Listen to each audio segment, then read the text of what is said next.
Hello friends, आज हम बात करेंगे इंटरमिटेंट फास्टिंग का बेसिक कॉन्सेप्ट क्या है और किस तरह से हम इसमें वजन कम कर सकते हैं, क्या बेसिक स्ट्रैटेजीज इसकी होती है, फायदे नुकसान क्या है।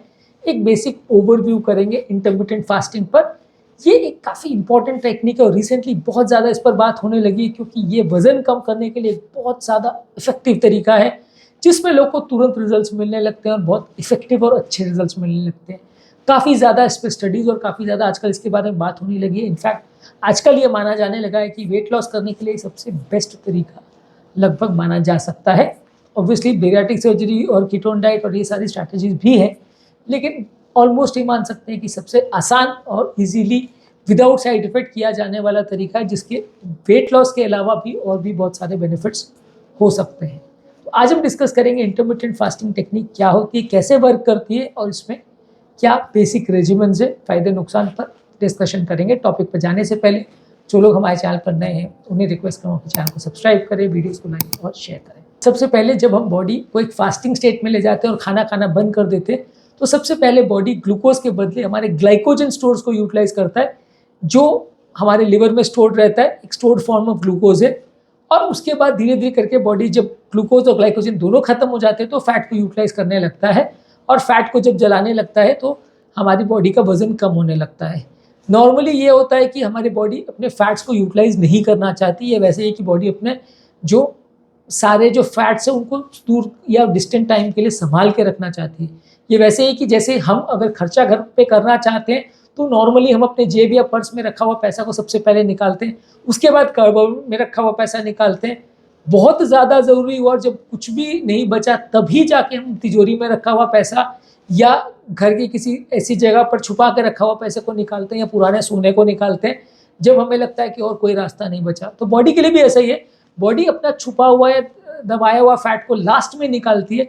सबसे पहले वो कार्बोहाइड्रेट यूटिलाइज करेगी, फिर ग्लाइकोजन यूटिलाइज करेगी, फिर प्रोटीन्स को यूटिलाइज करेगी, फिर बाकी सब चीज़ों को यूटिलाइज करने का कोशिश करेगी। फैट्स को वो जलाना नहीं चाहती है, सबसे लास्ट के लिए बचाना चाहती है। ये सब टेक्निक्स करके हम बॉडी को मजबूर कर देते हैं कि जब खाना बिल्कुल ही नहीं मिलता है हम बॉडी को मजबूर कर देते हैं कि आपको फैट बर्न करना पड़ेगा। और जब 1 दिन 2 दिन नहीं 10 दिन 15 दिन यही सब चीज़ें चलती है तो बॉडी को अपना फैट को निकालना पड़ता है, बर्न करना पड़ता है, जिससे बॉडी अपना काम चला पाती है। इस दौरान आपके बॉडी का जो इंसुलिन लेवल्स है वो काफ़ी इंप्रूव होता है, बॉडी का इंसुलिन का प्रोडक्शन एक तरह से कम हो जाता है। तो जब कभी बॉडी में इंसुलिन निकलता है बॉडी उसको और अच्छे से यूटिलाइज करती है, जिससे आपका डायबिटीज़ का ओवरऑल कंट्रोल भी इंप्रूव होता है। फास्टिंग के दौरान जब आप फास्टिंग पर हो तो इंसुलिन लेवल्स ड्रॉप हो जाते हैं, जब आप वापस खाना चालू करते हो तो इंसुलिन लेवल बढ़ते हैं, लेकिन बॉडी उसको ज़्यादा बेटर तरीके से यूटिलाइज करती है। तो इसलिए डायबिटीज़ कंट्रोल इन लोगों का बेटर होता है जो फास्टिंग करते हैं। इसके अलावा बॉडी नए स्टेम सेल्स को एक्टिवेट करती है, सेलुलर रिपेयर प्रोसेस को एक्टिवेट करती है। ऑटोफैजी जिसे एक इंपॉर्टेंट फिजियोलॉजिकल मैकेनिज्म मानता है जिसमें बॉडी अपने खराब सेल्स को डिस्ट्रॉय करती है और उनको बदले उनके नए सेल्स को लेके आती है। तो इस सिस्टम को ऑटोफैजी बोलते हैं। ये भी एक्टिवेट होता है यदि हम इंटरमिटेंट फास्टिंग करते हैं और ये प्रोसेस हमें एंटी एजिंग की तरह काम करता है, हमारी उम्र बढ़ने को रोकता है और बहुत सारे हेल्थ रिलेटेड प्रॉब्लम्स को भी ये कम करता है, बहुत सारे एज रिलेटेड डिजीज प्रोसेस को भी ये कम करता है यदि हम इस सिस्टम को एक्टिवेट होने देते हैं। तो ये हमारे सेल्स को एक तरह से हीलिंग का भी काम करता है। तो फास्टिंग जो है खाली आपके लिए वजन कम कर रहा है सिर्फ वैसा नहीं है, ये आपकी बॉडी की बीमारियों को भी ठीक करता है। इसके अलावा ये हार्मोनल लेवल्स पर भी कुछ चेंजेस करता है। ये हमारी बॉडी में नॉरएपिनेफ्रिन और ह्यूमन ग्रोथ फैक्टर को बढ़ाता है, जिसकी वजह से बॉडी प्रोटीन्स को बचाती है, मसल्स को बचाती है और फैट को यूटिलाइज करती है। जब हम लंबे समय तक फास्टिंग में रहते हैं तो हमारे हार्मोन्स के लेवल्स में भी चेंजेस आते हैं और बॉडी का एक ओवरऑल मेटाबॉलिक शिफ्ट डेवलप हो जाता है जिसमें बॉडी ग्लूकोज के बदले ज़्यादा एफिशिएंटली फैट को यूटिलाइज करने लगती है और जल्दी जल्दी स्विच करने लग जाती है। जब हम डेली बेसिस पे फास्टिंग करते हैं तो बॉडी को फिर ये फैट यूटिलाइज करना उतना मुश्किल नहीं लगता, फिर उसको लगता है कि हेजिटेशन नहीं करना है, जो छुपा हुआ पैसा है उसको भी यूज़ कर सकते हैं। ये उसी तरह से कि जैसे मैंने आपको बोला कि तिजोरी में रखा हुआ पैसा को हम लास्ट में यूज़ करना चाहते हैं या छुपे हुए धन को लास्ट में यूज़ करना चाहते हैं, लेकिन जब बार बार हम उसको डेली यूज़ करना पड़ रहा है तो फिर हमको लगता है यार उसको छुपा के रखने का कोई मतलब नहीं है, डेली ही वो करेंसी हमें यूटिलाइज करनी पड़ रही है, वो छुपा हुए सोने को हमें यूज़ करना पड़ रहा है, तो फिर हम उसको ऐसी जगह पर रखते हैं जहाँ हम डेली उससे यूज़ कर सकें। तो बॉडी भी वैसे करती है कि जब वो छुपाया हुआ फैट को उसको रोज़ इस्तेमाल करना पड़ता है तो फिर एक स्टेज आती है कि वो डायरेक्टली बिना सोचे समझे थोड़ा बहुत भी फास्टिंग होता है तो उसको यूज़ करने लगती है और वजन हमारा जल्दी जल्दी कम होता है, बॉडी आपका वेट लॉस बहुत जल्दी करती है जब आप डेली बेसिस पे फास्टिंग लंबे समय तक कर पाते हो। तो फास्टिंग के बहुत तरह के रेजिमेंट्स है, उसमें 12 घंटे का फास्टिंग होता है जिसमें 12 घंटे खाते हो, 12 घंटे नहीं खाते हो। 16 घंटे का फास्टिंग हो सकता है इसमें 16 घंटे आप नहीं खाते हो, 8 घंटे खाते हो। इसके अलावा 5:2 डाइटिंग स्ट्रैटेजी होता है जिसमें हफ्ते में 5 दिन आप नॉर्मल खाते हो और हफ्ते में 2 दिन आप सिर्फ 500 कैलोरी खाते हो। इसके अलावा एक ऑल्टरनेट डे फास्टिंग रेजिमेंट होता है जिसमें आप एक दिन खाते हो, एक दिन नहीं खाते हो। इसके अलावा 24 आवर फास्टिंग है, डाइट थेरेपी, जो आप हफ्ते में 2 बार करते हो, यानी हफ्ते में 2 बार 24 घंटे का फास्ट करते हो। तो इस तरह से बहुत अलग अलग तरह के फास्टिंग स्ट्रैटेजीज हो सकते हैं। अलग अलग फास्टिंग स्ट्रैटेजीज को हमने ऑलरेडी एक अलग वीडियो में डिस्कस किया है। कुछ बातें इसमें ध्यान रखने की ज़रूरत है कि हर व्यक्ति को सेम रिजल्ट मिले ऐसा ज़रूरी नहीं। कई लोग की बॉडी इसको टॉलरेट करती है, कई लोग को नहीं इसको बर्दाश्त कर पाते। कई लोग को इसको खाने के बाद या इस स्ट्रैटेजी को फॉलो करने के बाद न्यूट्रिशनल की डेफिशिएंसी होना चालू हो जाती है, विटामिन मिनरल्स की कमी होना चालू हो जाती है, काम करने में मन नहीं लगता, कॉन्सेंट्रेशन नहीं हो पाता और दिन भर कमजोरी का एहसास होता है, काम में आप पिछड़ने लगते हैं। तो ये सारी चीज़ों को डेली बेस पे करना हर एक व्यक्ति के लिए ईजी नहीं है।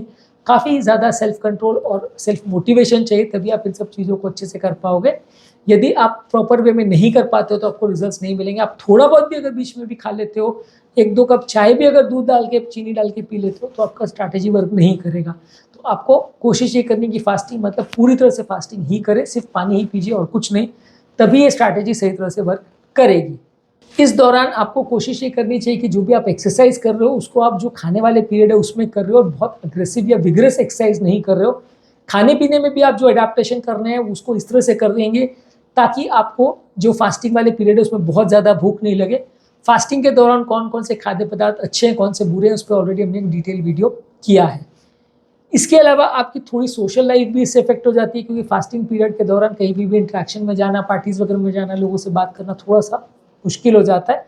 लेकिन धीरे धीरे करके बॉडी को उसकी आदत पड़ जाती है, आपके फ्रेंड्स और रिलेटिव्स को इसकी आदत पड़ जाती है, फिर आप इसको इजीली मैनेज कर पाते हो। इसमें एक और इम्पॉर्टेंट इशू कई बार ये होता है कि कई बार लोग जो अपने ईटिंग वाले पीरियड है उसमें बहुत ज़्यादा खा लेते हैं, जिसकी वजह से उनको उतने अच्छे रिजल्ट्स नहीं मिलते।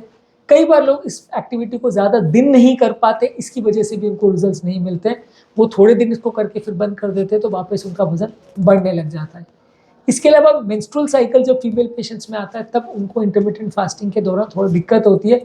उनके हार्मोनल लेवल्स फ्लक्चुएट करते हैं तो बॉडी उसको प्रॉपर्ली एक्सेप्ट नहीं करती, उनको उतने अच्छे रिजल्ट्स नहीं मिलते हैं।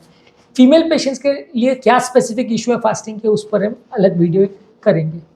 तो बेसिकली इंटरमिटेंट फास्टिंग एक ऐसी टेक्निक है जिसमें आप वजन कम करने के लिए या बॉडी को दूसरे बेनिफिट्स देने के लिए आप फास्टिंग करते हो, उपवास रखते हो कुछ घंटे का या कुछ दिन का, ताकि आपकी बॉडी में ग्लूकोज का यूटिलाइजेशन कम हो, बाकी चीज़ों और फैट्स का यूटिलाइजेशन बढ़े और आपका वजन कम हो और बाकी बेनिफिट्स आपको मिले। इसमें बहुत सारी स्ट्रैटेजीज, बहुत सारे प्लसेस माइनसेस इशूज़ है।